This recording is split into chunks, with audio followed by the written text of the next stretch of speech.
We got a bit of a perspective on the U.S.-China trade war from earlier today, but to give a little bit more of concrete numbers behind that. So between the first wave of the tariffs in early 2018 and the kind of final wave towards the end of 2019, the U.S. and China kind of collectively raised tariffs on about $500 billion worth of global trade, and this is large from a historical perspective. So there's many ways one can try to benchmark it with the other large trade war that we're all taught in as on the path of becoming economists, which is the Smoot-Hawley tariffs during the Great Depression.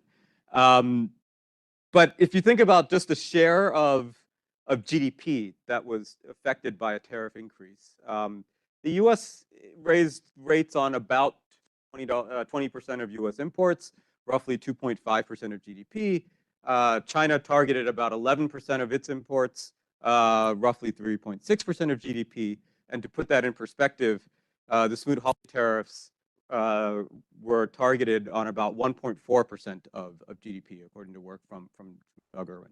Now, this is not to say that just from that alone, you should conclude that the trade war was more important than the Smoot-Hawley tariffs. The level of tariffs at that time were much higher. There were specific tariffs that were occurring during a time of disinflation. So the setting is quite different, but just that gives you a sense of the scale that's involved in the current trade war. Now, despite the 2020 agreement that occurred in January 2020, the tariff levels still remain elevated. And if anything, we seem to be increasing the level of trade tensions, now moving away from tariffs into investments and investment bans and export controls. So the Biden administration has not reversed its policies on China relative to the Trump administration. If anything, we're now seeing more increased export controls on national security products. I saw a report in the newspaper today that it seems that the Biden administration may be coming out with an investment ban, so an outright ban on U.S. investors holding particular sectors in China. And in general, this is compounded by a deterioration of the political relationship. So what I'm going to do today is just talk through a couple of research projects in which we've tried to analyze the economic impacts of the U.S.-China trade war. So what we'll do is I'll spend a little bit of time thinking about and talking about how we've traced the impacts on the U.S. and the Chinese economies. And then perhaps of greater interest to the audience here, which is what is the potential impacts on what I'll call bystander countries. All right, so this is basically just going to be an overview of three papers. One is a paper looking at the impacts of the trade war on the U.S. economy. With my co-author Pablo Fagoban, we wrote a review article summarizing all of the work that had been worked on the U.S.-China trade war up to that moment in time, and then this work with Daria as well as on looking at it's more current looking at the impacts on bystander countries. Okay, so just to give you a sense of the timeline involved, this is a graph that we saw a version of this graph earlier today, but this is a graph produced by Chad Bowen, who's done some incredible work on the U.S.-China trade war throughout this episode. This is just showing the average tariff rates here of the U.S. On imposing tariffs on all other countries except for China. And at the very outset of the trade war, we actually did see the U.S. increasing tariff rates on specific products: washing machines, solar panels, steel, and aluminum. And they kind of, slowly ratcheted up tariffs on other non-U.S. non-China trade partners. All right, so that's the jump up here. Now, during that period, the U.S. then subsequently in the summer of 2018 ratcheted up tariffs in the first of 5 waves on imports from China, and the Chinese responded essentially one for one with retaliatory tariffs, and you can see that in this picture here, which is over a series of several waves. We see a big ratcheting up of tariffs where the U.S. tariffs on China were pretty low, roughly 3% on average. They're now at roughly 20%. China had relatively higher tariffs on U.S. goods, about 7%, but that's been also ratcheted up to 20%. Okay, so that's point number 2. Now, the third thing that is often underappreciated during this period was that while China was raising tariffs on the U.S. In response to the U.S.'s actions, it was simultaneously lowering its MFN tariffs on the rest of the world. So there we go. All right, so here's the Chinese tariffs on imports from the rest of the world, and you can see that there's a general decline in the tariffs here. And it remains to be, we can discuss whether this should be considered part of the trade war, but at least my reading of the work that Chad Bown has done on this is that these were China, while they were simultaneously raising rates on the U.S., they were simultaneously also then trying to reduce its MFN rates in order to exacerbate the preferences between. Okay, now this thing, you'll see that up until now, I've just stopped the slides up until January 2020, when the Phase 1 agreement was signed. And the only point I want to make here is that the Phase 1 agreement continues. It lowered tariffs slightly, but it didn't reduce them. Right, and so we are still in a regime of quite high elevated tariffs, certainly high in historical perspectives. And so the discussion that we can have today is very much one of an important policy discussion that is currently ongoing. Okay, so one thing that you might be interested in looking at is like, what are just the direct effects of the tariffs? All right, so how can we visualize the impacts? And a lot of what we saw today in a series of papers was kind of filtering the impacts of trade through some quantitative model that would give you some aggregate impacts. But it's sometimes useful just to look at the microdata and just look at what were the trade responses, and then you can think about how you might feed those responses into a model to turn kind of difference in difference outcomes into some aggregate number. Okay, so that's what I'll do here, which is just to take the publicly available U.S. import and export data, where in the US you can download the data by month. You'll get origins from imports from HS10 level products from all countries in the world, and we can match the tariff rate changes on those product codes, and we can think about what is going to be the impact of particular varieties, the value of a variety, or the quantity of a variety, or the unit value, the value over the quantity. Of a variety, where I'm referring to a variety as an origin product pair. Okay, so we can do this through an event study. I won't go through all the details of the event study, but just think about a process in which I'm going to follow a particular variety over time, and the way I'm going to do that is I'm going to think about the change in a variety's say value from a given country in a product code G at a moment in time, and I'm going to have this variety fixed effect. So I'm just going to be looking at the time series of a given variety, and then I'm going to knock out some trends of that particular product code. So within a product code, there are going to be many varieties, and then I'm going to knock out some trends from the origin country, such as China. So that's a GT effect, and then I'm just going to define the event as the period in which the first variety in a product is hit with the tariff. And then I'm going to look at what are the impacts of a given variety that's targeted with the tariffs relative to the untargeted. Okay, so it's a relatively simple event study, just to look at the effects. And what are we interested in? We're interested in thinking about what is the impact on trade? What is the impact on import values? What is the impact on quantities? And then the impacts on unit values. And I'll come back to why looking at unit values is so crucial.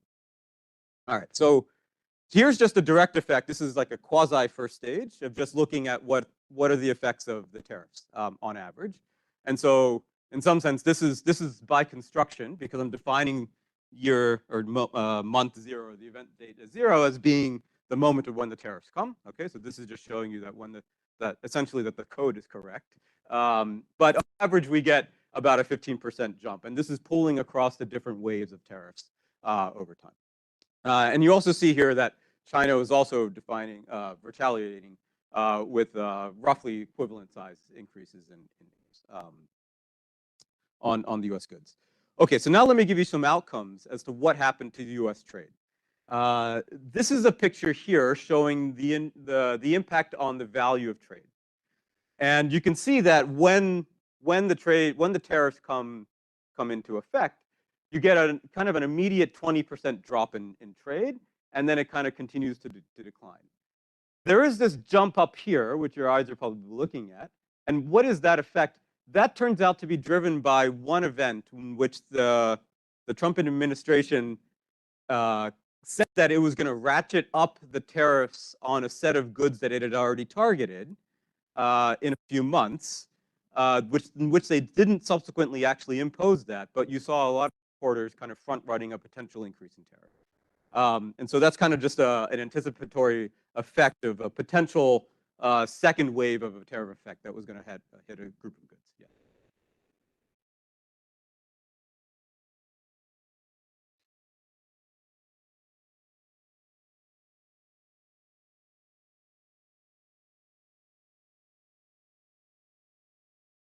Yeah, it's a good question. So in the beginning, it was on particular sectors. It was washing machines, solar panels, aluminum, and steel.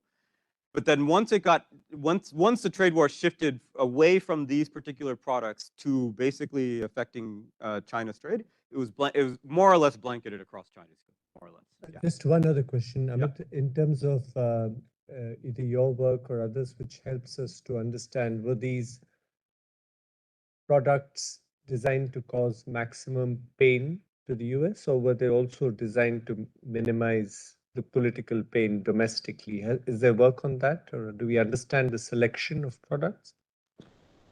Yeah, so there isn't great evidence as to why. I mean, in some sense, you're saying, why is the trade war coming in at this moment in time? You know, in trade, we think about the decision of a country to impose tariffs as kind of three potential stories going on. One is there's a terms of trade externality that you're going to try to force on your partner. Okay, so you impose the tariff, and then you're going to essentially get your trade partner to eat some of that tariff by forcing their before tariff prices down. I'm going to come back to that point. So the basic message here is that does not seem to have happened in the case. So that's one story which can't explain what was going on. The second story that people often refer to is a kind of Grossman-Heltman argument of protection for sale. And if you look at the reports coming around at that time, you can't really find evidence that there are firms lobbying for this trade war at that moment in time. Okay, so and one way to see this is, it comes back to the point later earlier, is that when the tariffs came into effect, they kind of just went into all industries. A protection of sale, for argument, would protect some industries relative to others, and we didn't see evidence of that. So we don't think that there's a protection for sale argument driving why the trade war unfolded in the U.S. Now, the third story people often talk about is kind of a median voter story, which is you can use a particular policy instrument to tilt voters on your behalf. And I do think, and in this first paper we showed, we do seem to find some evidence of that. And if you give me a few slides, I'll come back to that point on that. So between these three stories, it seems to be one in which the Trump administration was potentially using the tariffs to swing particular groups of voters, and you'll see a map as to who those voters might have been. Okay, good. So here's the impact on values. Here's the impacts on quantities. Okay, and so now, you know, these kind of look similar on both ways. And the big question that people, if you had asked trade economists when the tariffs were unfolding, what was going to be the incidence of the tariff on the U.S. economy, I think most economists would have said, and at least we thought when we were doing the analysis, was that the incidence would be kind of half borne by the Chinese side and half borne by the U.S. side, and that kind of tariff incidence is something that is out there in the literature when we look at the pass-through results from previous episodes. And certainly when you look at the exchange rate literature, which is that when the exchange rate changes, you typically get a sharing of that change in movement in the exchange rate between both parties of roughly a half. And so a really big important question in this in thinking about the impact on the US economy comes down to what is the pass-through of this tariff? And how do we measure the pass-through? Well, one way to look at the pass-through is to just look at the before tariff price. So if the before tariff price does not change, that means that the after tariff price is going to change one for one with the tariff. And in that case, there's complete pass-through of the tariff to the US consumers. Now, the other extreme setting is that if the before tariff price falls by the amount of the tariff, then you effectively have pushed the incidence of the tariffs on the exporting side. You have made the exporters eat the tariff, and that's the terms of trade externality gain that the US could have achieved. And so the next picture that I'll flip up is kind of the main picture and the main result that people have kind of anchored around in thinking about the trade war. And so this shows the before tariff price, which is the tariffs come into effect on to time zero. What happens to values over quantities? And there's essentially no change. And if anything, there's kind of a very slight increase. This is the price paid by the US importer before the taxes, exactly. And you can see here that there's no change. There's no change, which means that now they'll flip up the unit values which are inclusive of the duties, and those essentially move one for one with the tariffs.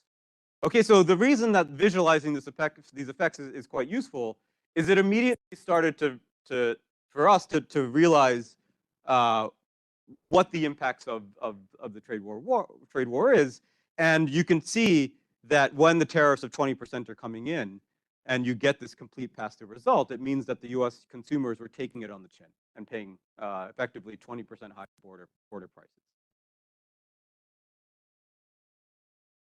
Yeah, so it's a very good point. So in this paper, I'm using data at the border. So once it comes inside the U.S. economy, we don't know how it gets distributed within the supply chain, and that's kind of a very interesting next step that I think would be. And this isn't just a short-term phenomenon, and what might be the reason? Why did this happen? Great questions. Okay, so on the short term, I'm not sure this is a short-term phenomenon. So here's a picture that comes from Steve Redding, Mary Amidi, and David Weinstein, which looked, this was now 12 months after the trade war.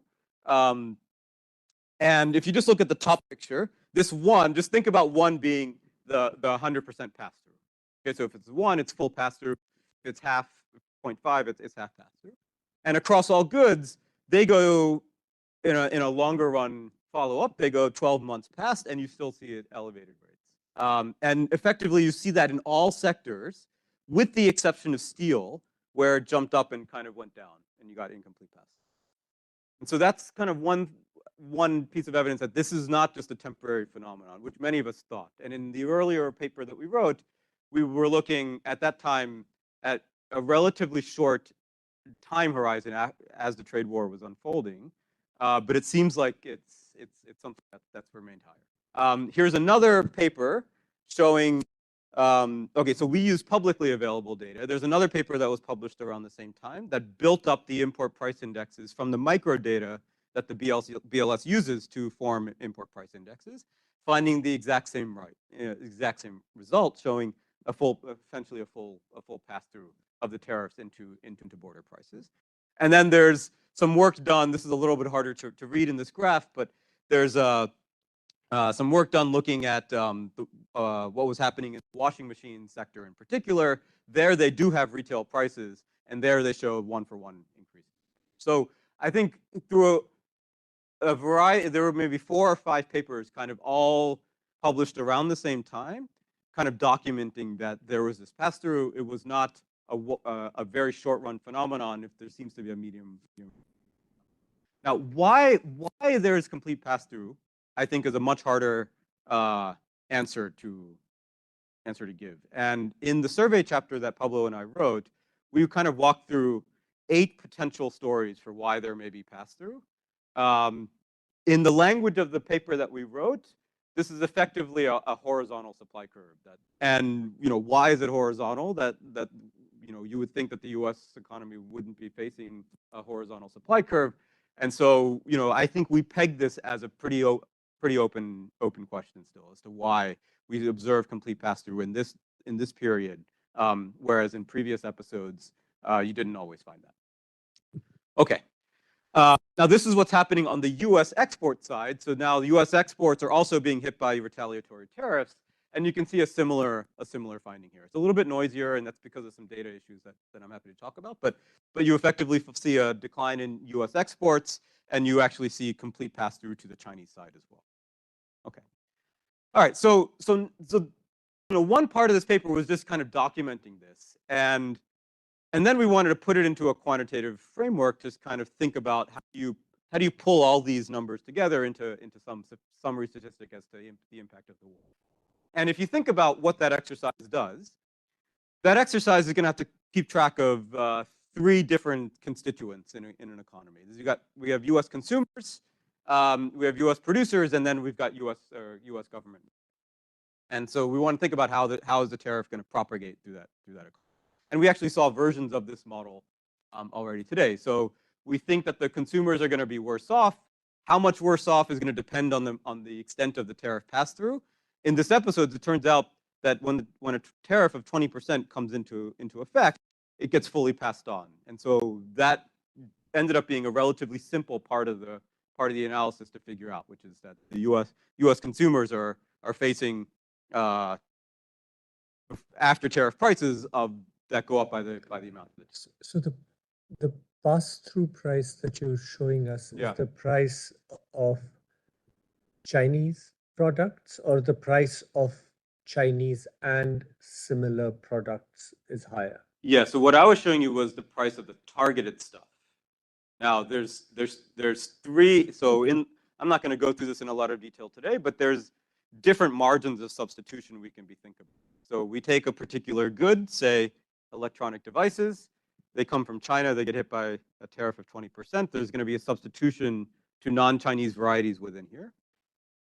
And then there's going to be a substitution potentially between this mouse and then another kind of product that may be hit with a lower tariff or not hit at all. And then that's within the imported goods. And then you can think about the substitution between imported and domestic.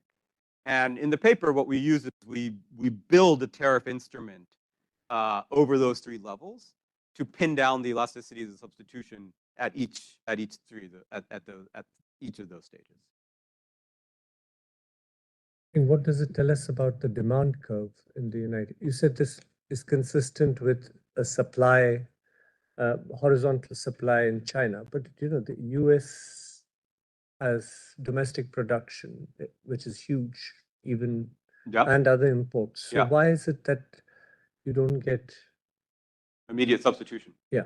So empirically, what we end up looking at, so that becomes crucial, because if the domestic sector can immediately substitute, then the impacts are quite minimal. And so just think about a time path of the changes in imports when the tariffs get hit, and then the changes in domestic production in the US in a particular sector. And you can look at that time path, and it turns out that the elasticity of substitution is not huge. It's about 1.5. And so that time path gives us a sense in which the substitution was not. That's how we do it in the paper.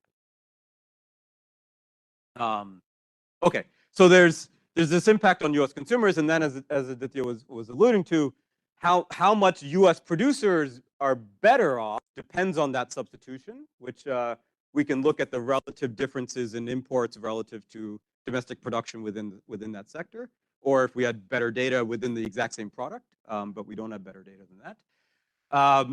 But then there's 2 other components, all of which have been important themes of in conference today. Of course, how much you are better off depends on how substitutable your goods are with imports. But if you're using imported inputs that are also getting tariffed, that's gonna dampen the effect on U.S. producers. Okay, so the cost bundle is going to go up. That's the value chain story that we've been discussing today. And then there's this third component, which is the trade war was not just U.S. imposing tariffs on China, it was also China imposing tariffs on the U.S. And that's going to dampen global demand, which will be an offsetting effect. Okay, so through the lens of a model, you have to take into account both the substitution, the retaliations, and the increase in costs. Okay? And so the net effect is something that would just depend on the relative magnitudes. And then there's some government revenue that the country. Okay, so I'm not going to go through that model in a lot of detail, but I'm going to flip up a couple of kind of back of the envelope calculations which are useful to benchmark it.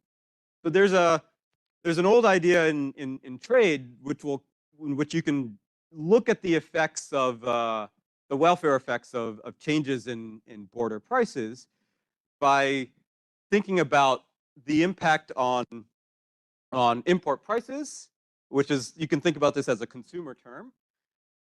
The impact on export prices, which is kind of a think about that on a producer side, and then the government revenue. So this is effectively the terms of trade, right?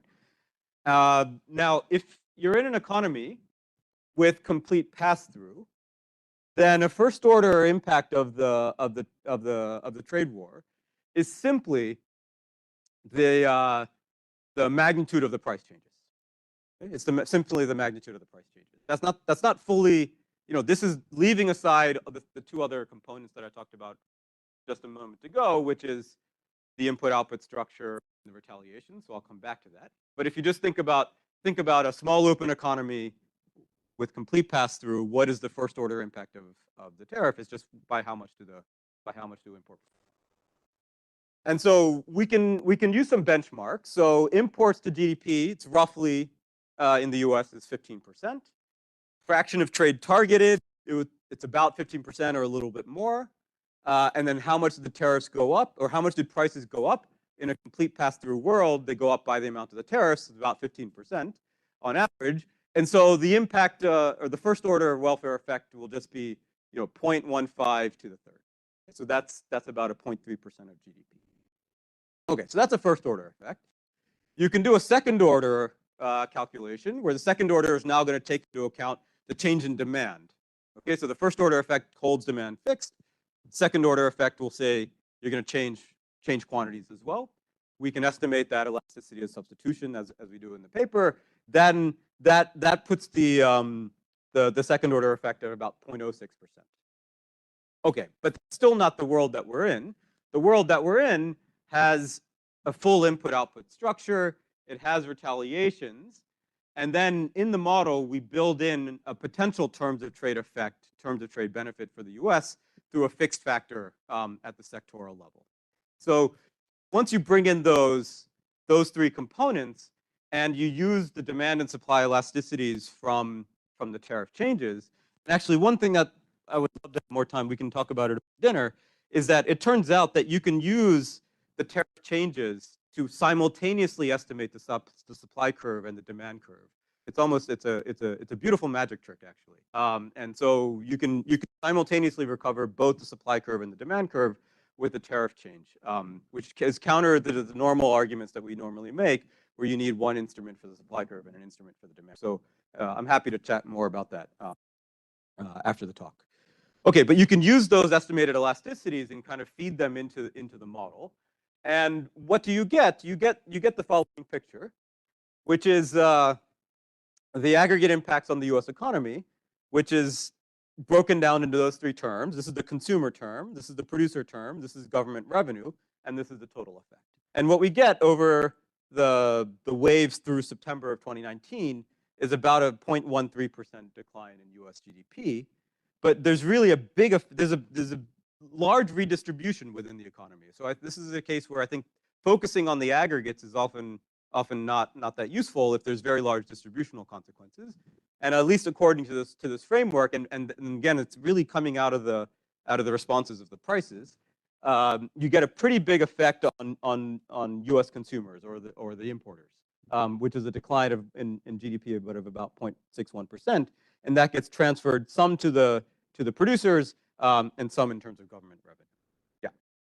What's the assumption about where government revenues goes here? Yeah. So in this In this paper, we use, I guess the standard thing, which is we just lump sum rebate them back to all the consumers. Because in US case, we saw it was basically targeted toward export sectors, right? Yeah, so there's part of this, which is this point, was that a subsector, a certain region of the U.S. was hit harder by the trade war than others, which is the agricultural producing regions, and the U.S. did start cutting checks to those government producers. I remember when I was asked by, when I was in New York, I was asked by an investment company to come and give a talk on an overview of the trade war, and their presuming assumption was that the government revenue is just burnt. Okay, so you can have different assumptions on what you think the U.S. government can do, but here we just rebate them back.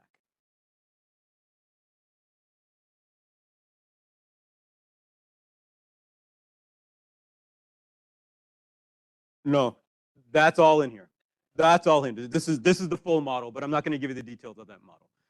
The one thing I can show you is that you can run this scenario by shutting down the retaliations. You can ask yourself, what would have been the impact on the U.S. economy if there was no retaliations? And that's this number here. All the numbers are the same, with the exception of this producer term, which is that the U.S. producers would have been much better off. And so all the retaliations are doing is just dampening demand for U.S. goods. And in fact, yeah, there would have been a smaller effect on the U.S. Okay, so this kind of benchmarks the aggregate impacts of the trade war on the U.S. economy.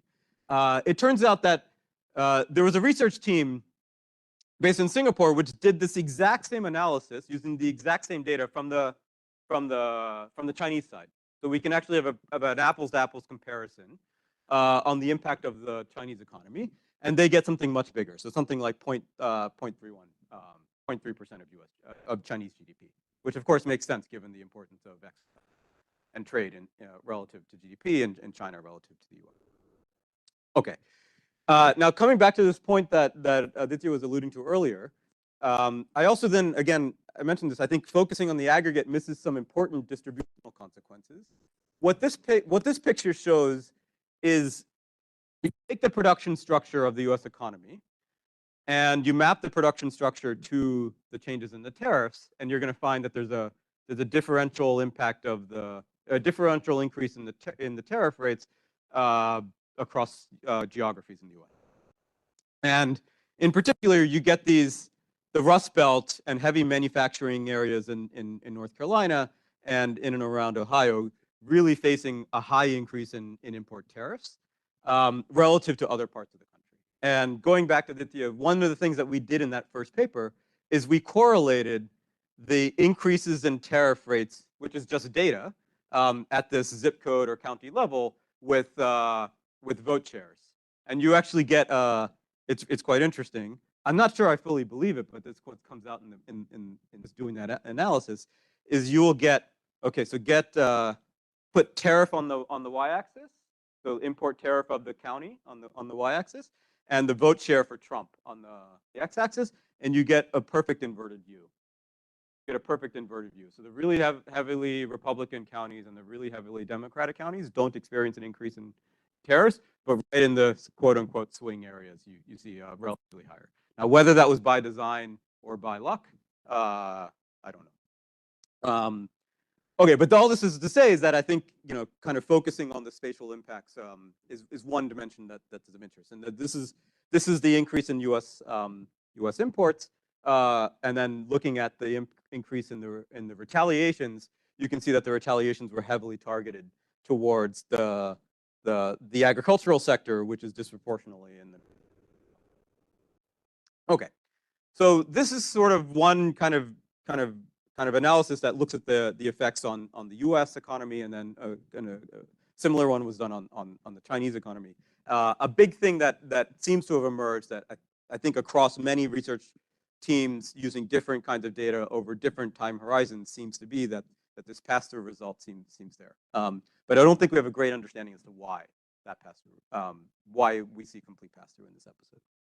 Sorry to interrupt. So I think during this period, both countries were introducing new policies to help the firms and consumers who are hit by, Yeah. tariffs from the other side. Yeah. So in your estimation, would you consider these, other policies that might be a component? Yeah. So, well, okay. So there's the one main policy that the U.S. Didn't use that much under the Trump administration, but the Biden administration has expanded it. Is the use of tariff exemptions. So a firm can apply to the government to be exempt from the tariff. And I'm still waiting to see a paper. I mean, it's a very obvious paper to write, which is who got the exemptions and why, right? So I'm still waiting to see that paper. But that I think is the big kind of policy that we would have seen. That's kind of undermined the impact of the trade war. But that was happening more in the Biden administration. Now there's other impacts like export bans and export controls, which we don't consider in this analysis. Cheng Tai-Sheh and Michael Song have a paper where they're looking at the non-trade barriers that arose from the China trade war, and they argue that they're pretty sizable. Amit, before you proceed, so if I were to summarize the headline finding the way I understood it, and please correct me if I'm wrong, is that in the US, consumers lost or are losing, but producers are actually benefiting. Yeah. If that's the case, the political economy is quite interesting because producers are much better organized.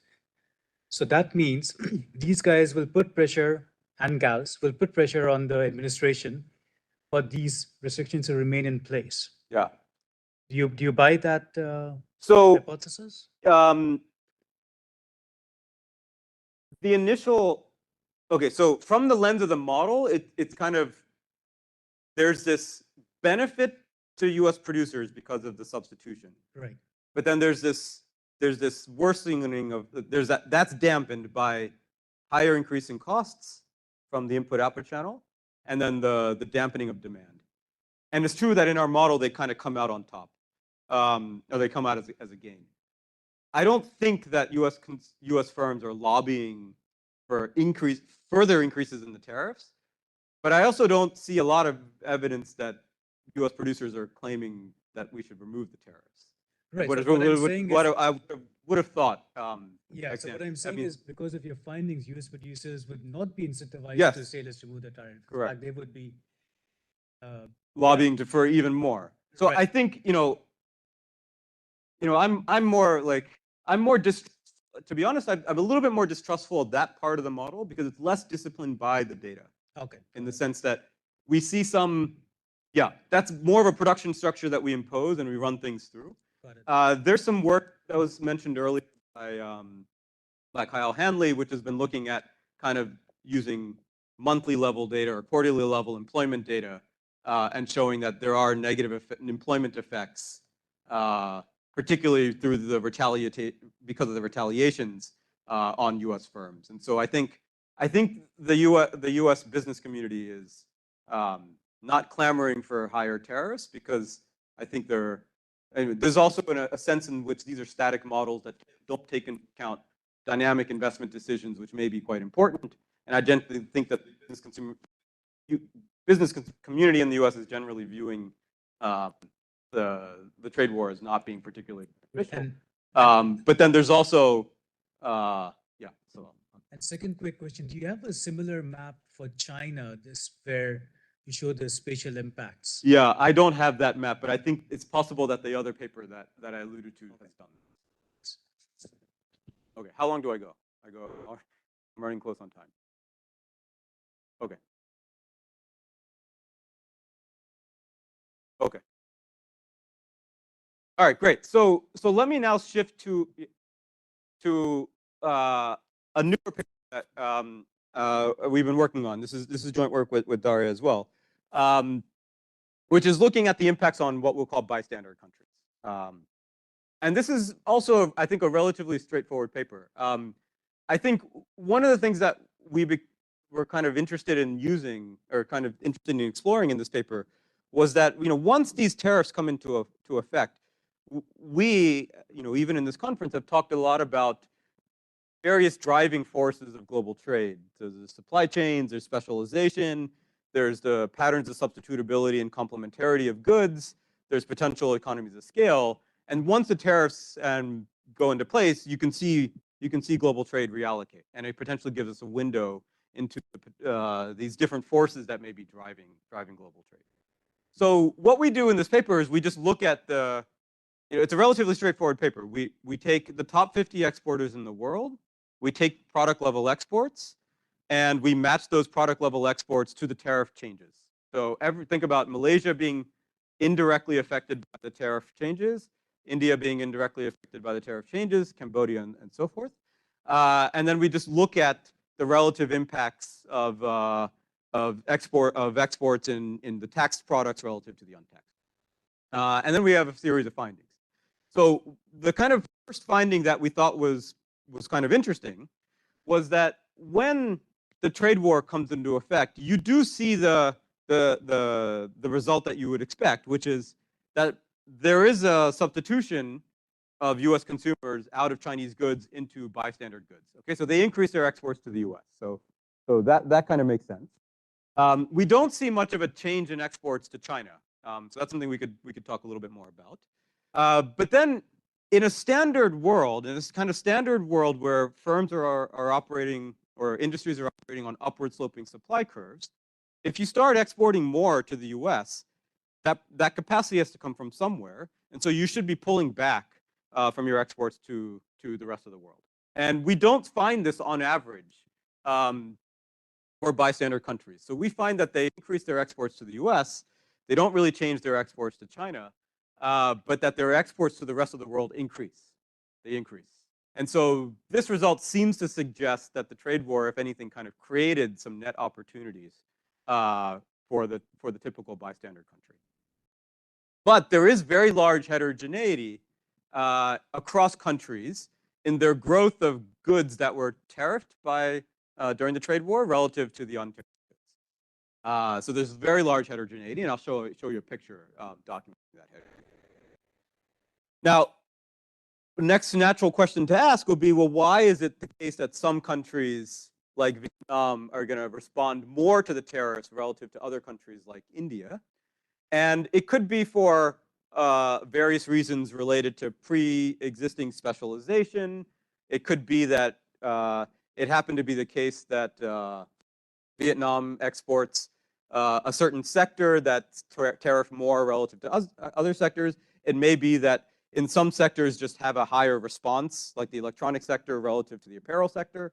But what we find is that there's kind of a country component, so something kind of specific about Vietnam that's driving this increase in this large heterogeneity across countries.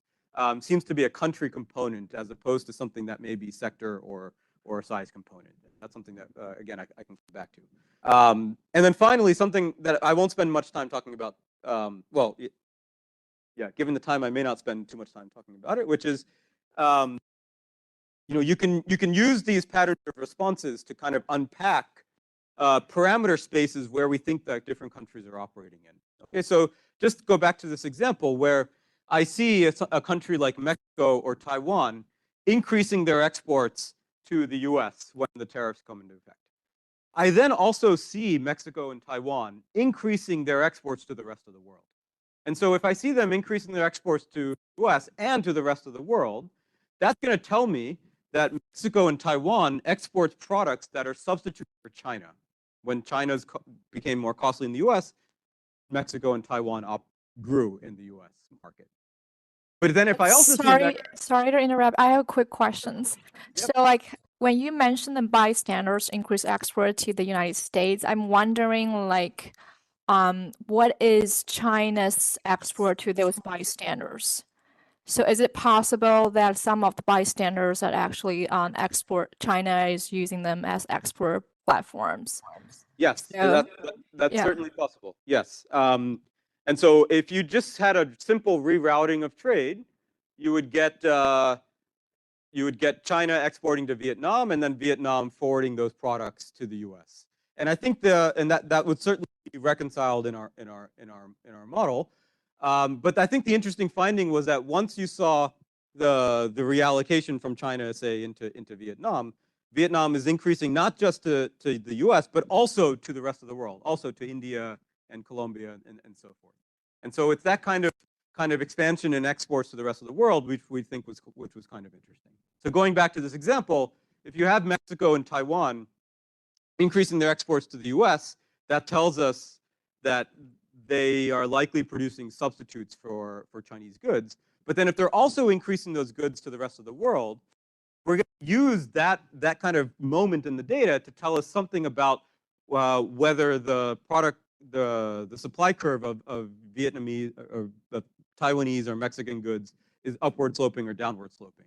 Because if the supply curve was upward sloping, as they increase their goods to the US, it should be declining from China. It should be declining to the rest of the world. But if it's on a downward slope supply curve, potentially driven by, for example, scale effects, then you can get an increase in both. So, okay, so I mean, just one quick point. I was saying that, and we are seeing this phenomenon when China itself will be exporting more to the rest of the world.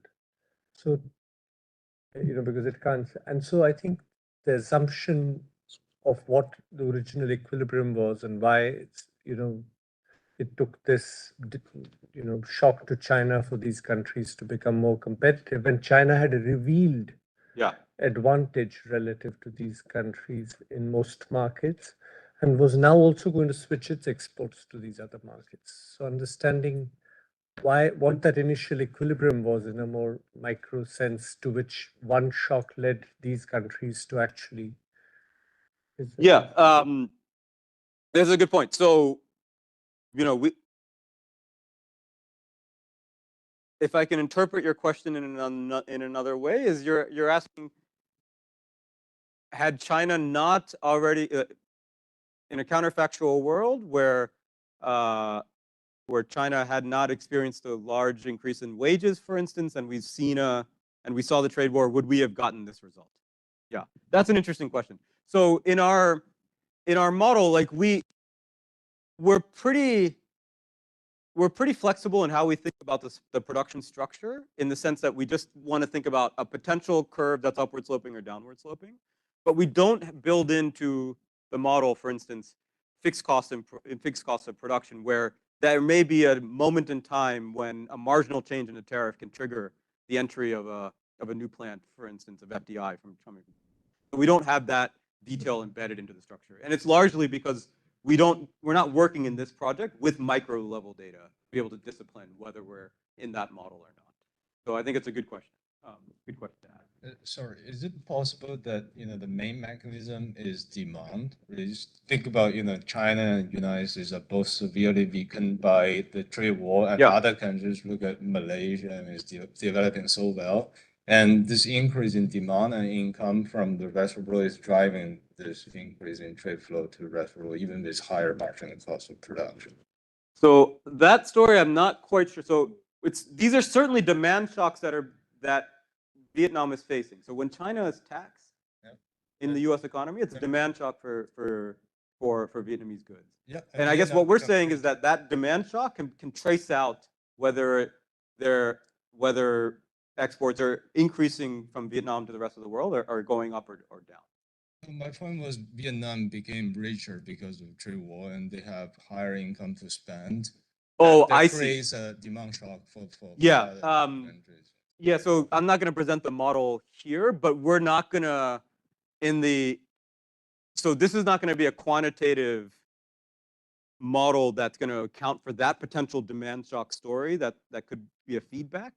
So we're going to try to neutralize that story through a set of fixed effects, essentially.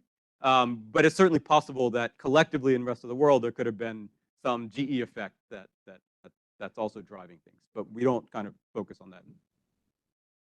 Just a counter. As someone who was working in the export trade around the time that you've been looking at this data, China by 2016 was already, they knew this was coming. They were already investing, not outsourcing, not using these countries as platforms. They were investing in these countries, and they knew which industries to put the money into.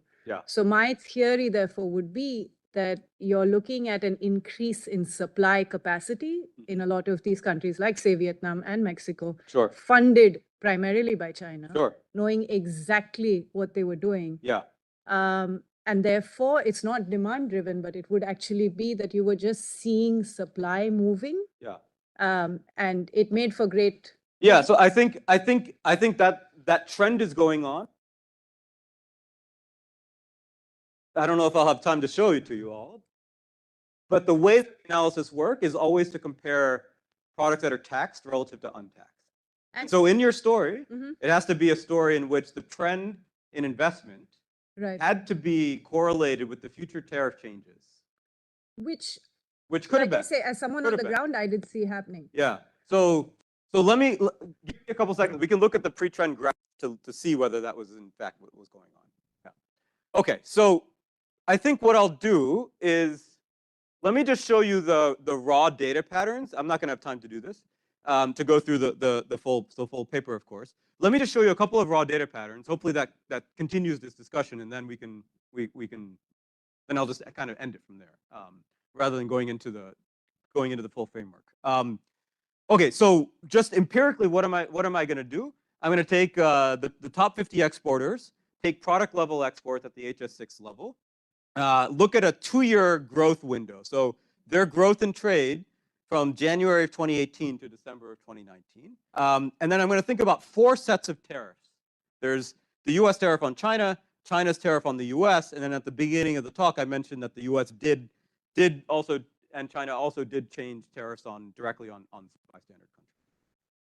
And so we're just going to be thinking about matching the basic idea in this paper is for each country, compare the export growth in taxed relative to untaxed goods. Okay, and then I won't go through this in more detail, but we have a model then that kind of guides how to interpret the responses that we see. Okay, so I'm going to skip that part of the model, and we can just look at these pictures. Okay, so this is just showing, and I'm also now going to extract away from the heterogeneity and just look at the average response. So pool all bystander countries together, and then I'm going to show you. In the last figure that I'll end on is I'll show you the heterogeneity across countries. Okay, so this is going to be the pre-war period, and then this will be the post-war. This will be the war period, and then this will be the pre-war period. And I'm going to look at the changes in exports against the U.S. tariff on China of bystander countries. This is a very simple univariate regression. Okay, the paper does subsequently more complicated things, and it's just a bin scatter. So it's just a bin scatter. Okay, so here you see that when the tariff comes, that higher tariff rates seems to translate to an increase in exports to the U.S. on the bystander countries. Okay. Now we can look at what happens to their exports to China, and this is now when China imposes a tariff on the U.S. What happens to Vietnam's exports to China? Okay, and it's basically flat. It's basically flat. I have some stories as to why I think that's in fact the case, and Daria and I we've discussed this quite a bit, but we can talk about it. But empirically, it's flat. Okay, now what about exports to the rest of the world? So now let's look at the same tariff that the U.S. imposes on China, and now look at exports to non-U.S. and China. And this is, yeah, here's the post-period elasticity. And so you can see it's upward sloping here against the US tariff, and it's upward sloping against the Chinese tariff as well.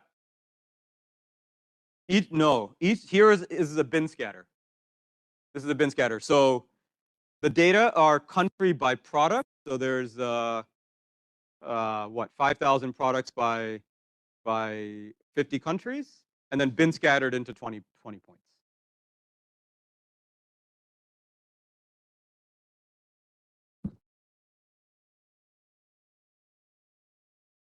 That just means that there's a trend in the average exports during this period across all countries. Okay. So the paper then does more sophisticated stuff, I would say, empirically with the regression. But this is basically the surprising finding that we kind of anchored around, which is exports to the U.S. are increasing, exports to the rest of the world also increase. And then the model provides a way to interpret that.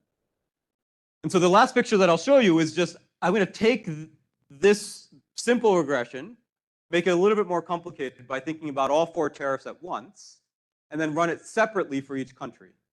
So I'm going to look at Vietnam's exports to each to these destinations separately from Cambodia's exports. And so I'm going to get a differential, I'm going to get heterogeneous tariff responses by country. And then I'll aggregate them up using each variety's pre-war weight in the country's export bundle. And then I'll leave you with this graph that we can use as a basis for further discussion, which is in some sense a way of summarizing the relative exports to the world across different countries. And so we've just ordered them here. So you take a country like Vietnam, and these are kind of bootstrapped standard error bars around these estimates. But you get a country like Vietnam, we find, according to our data, as a relative quote winner. Their growth relative in tax relative to untaxed products is relatively higher compared to other countries in example. This is including the United States and China as well. So this is exports to the entire globe. Exactly, yes. And in the paper, we break it out by those three destinations, but this is to the world. And so this accords with, I would say, like a lot of the newspaper articles that were coming around at the time was showing the relocation going on. You know, that's different from, say, the Ukraine, Egypt, Israel, Colombia. And then I guess for this talk, I was going to highlight Malaysia. So Malaysia sits right here as a relative winner. It's a little bit noisy at the result.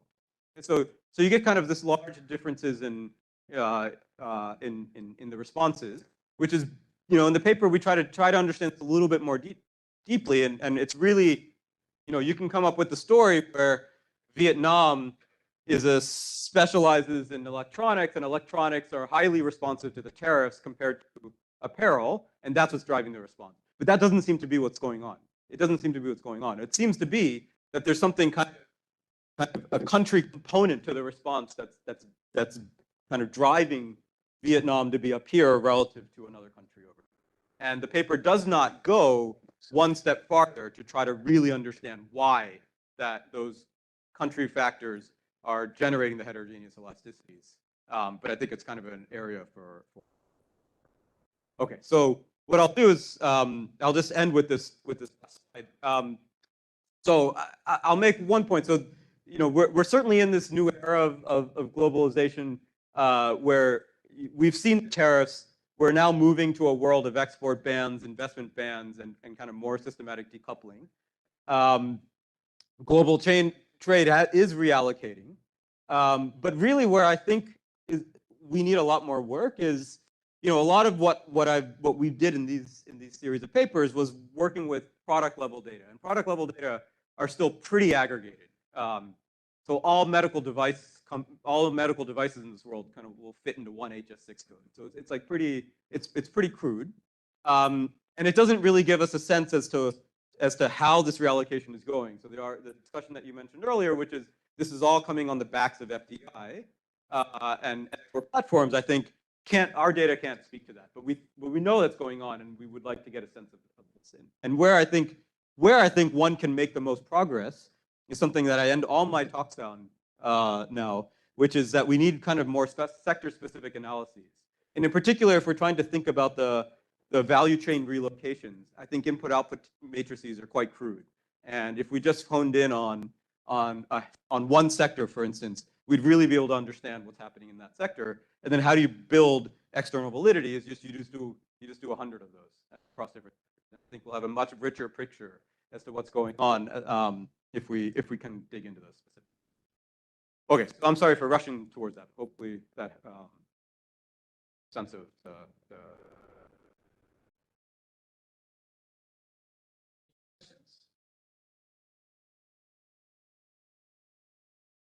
First of all, I think we ought to give you a round of applause for concluding your keynote despite all the interruptions we kept throwing your way. No, the interruptions are great. So two things, and I'm sort of completely shooting in the dark here. Sure. So I understand your point on country factors driving reallocations. Yeah.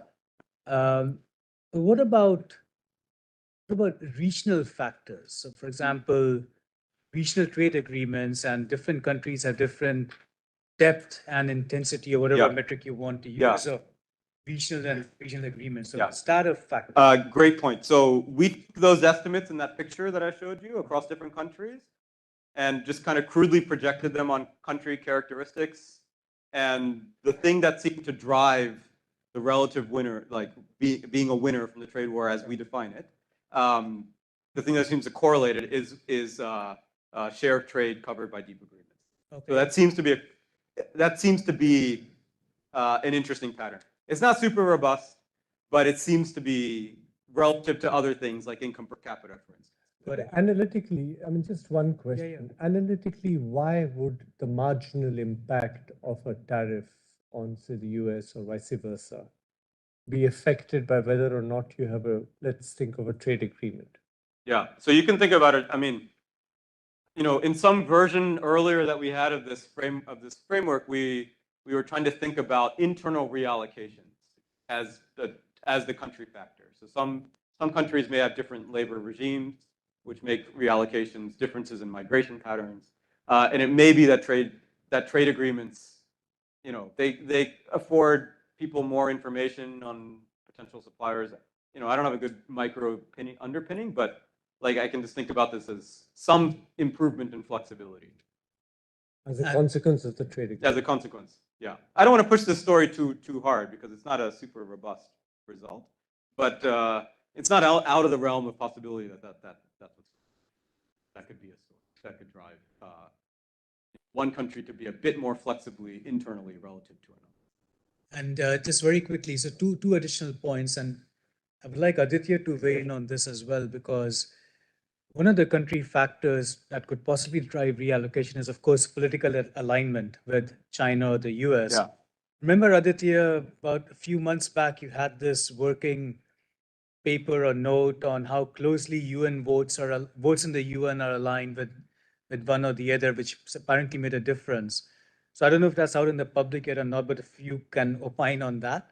And the third point I wanted to make was, from where I sit, I see a lot of conflation between the phrase decoupling and deglobalization, which I think is not correct. Yeah, I agree with that. Because decoupling is the China and the USA decoupling. Yes. It's just reality. Instead of an iPhone being made in China, it's now being made in Vietnam or India. Yeah. And if anything, decoupling could lead to more globalization, because if by the virtue of iPhones being made in India, India grows faster, then that's more globalization, right? Yeah. So do you buy that? Yes, I buy that. So I mean, one of the messages of this paper is that this trade war between the U.S. and China didn't actually stop Malaysia exporting to Vietnam. Exactly. Yeah. And if anything, it seems to have seen a slight increase. So I buy into this, and I think it's also related to the second point you said about this political alignment. I mean, I think what none of these, and I think this is broadly true of the paper studying the trade war, is that we haven't looked at the export bans, which are coming on very particular products, and there we are going to see two separate communication networks being formed. And in some sense, I think there's a sense in the U.S. that countries will move to the U.S. System, but I don't think that's the case. I mean, China is a major player, and I think in the U.S. it's that this argument is not well thought through. I think in terms of what the implications are, and we should just assume that countries all over the world will just move to the U.S. system for this. But there is not much work happening on this. But this is again where I would say like an analysis of one particular sector focusing on communication devices, for instance, would be particularly interesting. I don't know, Aditya, you probably had more things to say on.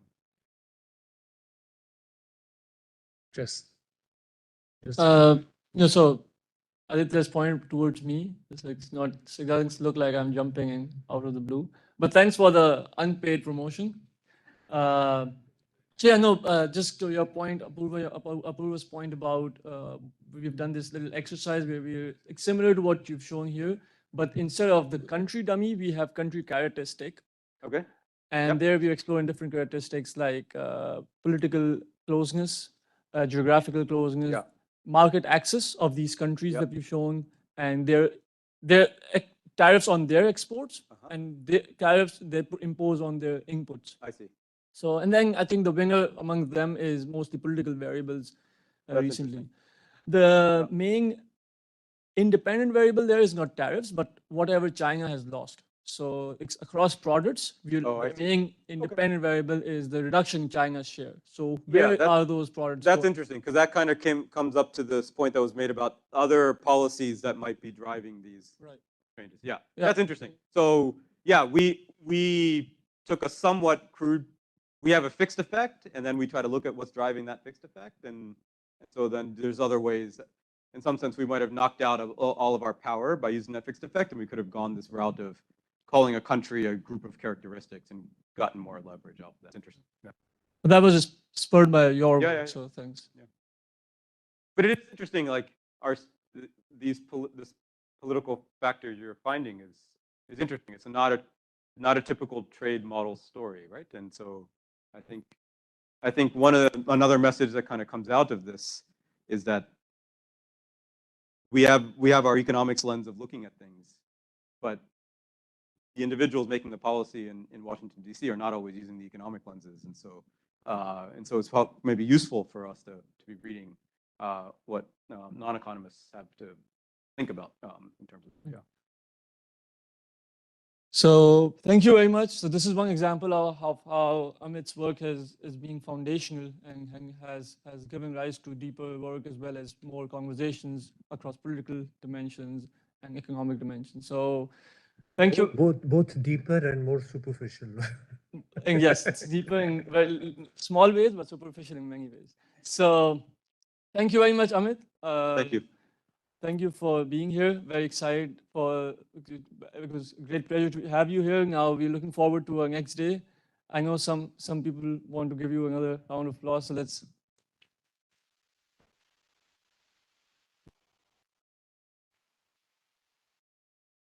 So looking forward to another day full of exciting papers and then a policy session tomorrow. Tomorrow we also have the Malaysia's Minister for Investment, Trade and MITI, basically, International Trade and Investment, which was rebranded recently. But anyway, so looking forward to it. Please, we'll start tomorrow. The breakfast will start at 8:15 and we'll have a short note and we'll email a short note for presenters. So thank you very much.